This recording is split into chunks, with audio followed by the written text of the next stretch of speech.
Selamat siang, nama saya Victoria Trice Bulandari. Saya dari kelas 12 APHA. Sekarang saya akan menjawab soal-soal agama. Yang pertama itu arti toleransi dan intoleransi. Arti toleransi yaitu toleransi itu diambil dari bahasa Latin adalah tolerare, yang berarti menahan diri, bersikap sabar membiarkan orang berpendapat lain, dan berhati lapang terhadap orang-orang yang mempunyai pendapat berbeda. Dalam KBBI atau Kamus Besar Bahasa Indonesia, kata toleransi berarti sikap menenggang atau menghargai, membiarkan, dan membolehkan pendirian sendiri. Toleransi adalah tindakan, bukan pikiran apalagi aturan. Jadi, toleransi beragama adalah usaha atau tindakan atau sikap saling menghargai atau menghormati antar umat beragama yang ditunjukkan dengan tidak memaksakan agama tertentu kepada orang lain, tidak mencela atau menghina agama lain, tidak melarang umat agama lain. Tidak melarang umat agama lain itu untuk beribadah dan mendirikan rumah ibadahnya. Yang kedua, arti intoleransi. Toleransi itu adalah kebalikan dari semua prinsip yang ada dalam toleransi. Setidaknya ada 3 komponen intoleransi, yaitu yang pertama, ketidakmampuan untuk menahan diri tidak suka dengan orang lain. Yang kedua, sikap mencampuri atau menentang sikap atau keyakinan orang lain. Yang ketiga, sengaja mengganggu orang lain.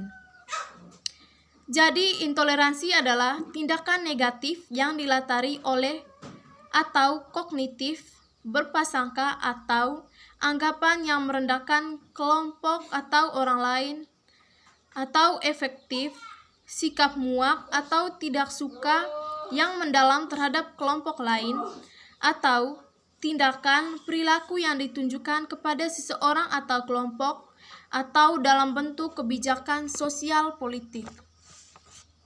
Yang berikut itu nomor 2, sebab dan akibat dari intoleransi. Sebab dari intoleransi itu yang pertama, globalisasi. Globalisasi sesungguhnya sudah mengikis salah satu nilai yang khas ketimuran Indonesia, yakni toleransi nilai luhur. Toleransi digerus habis oleh globalisasi. Yang kedua, demokrasi yang didominasi atau low class.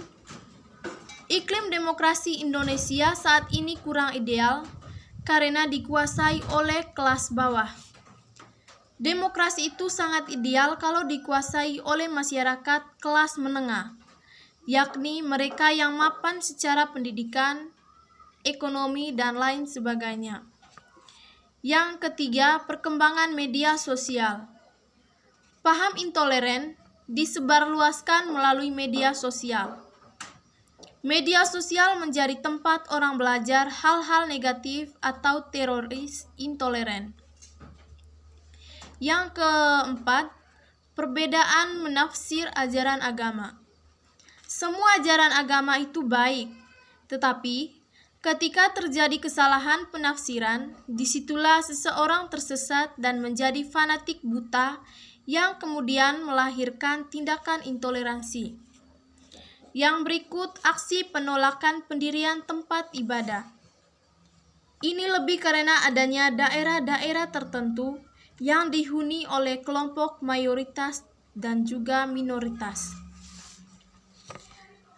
Yang berikut akibat dari intoleransi. Yang pertama, hilang keramah-tamahan.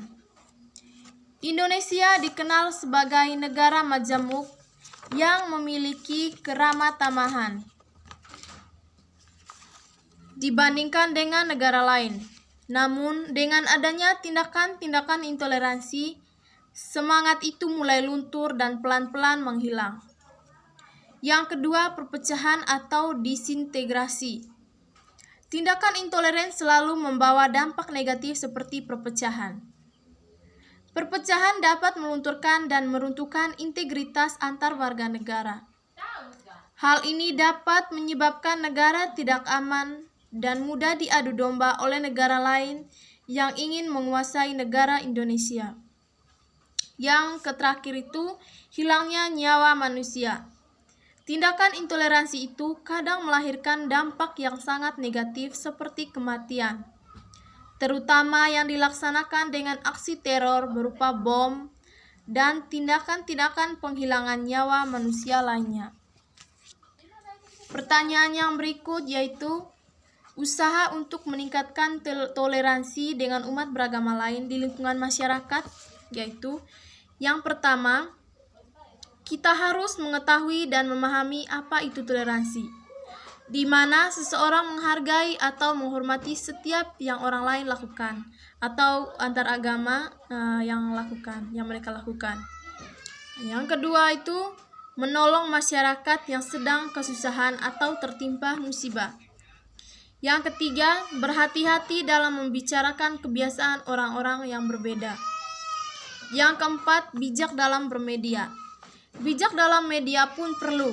Tidak mudah menyerap segala informasi dan isu-isu yang beredar sebelum ditelisik kebenarannya. Contohnya, tidak menghina agama orang lain atau isu-isu yang mengandung ujaran kebencian antar agama. Pertanyaan yang terakhir itu, bagaimana pendapat Anda tentang perilaku intoleransi yang terjadi di beberapa daerah di Indonesia? Yaitu, intoleransi telah menjadi salah satu topik yang paling sering dibicarakan di Indonesia. Hal ini terlihat dari meningkatnya konflik yang disebabkan tidak adanya sikap toleran dalam masyarakat. Sudahkah kita memahami maknanya?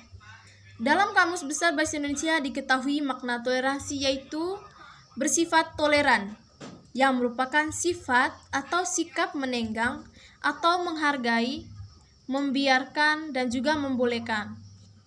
Seperti diketahui bersama, Indonesia adalah rumah dengan ragam kesatuan yang harmoni.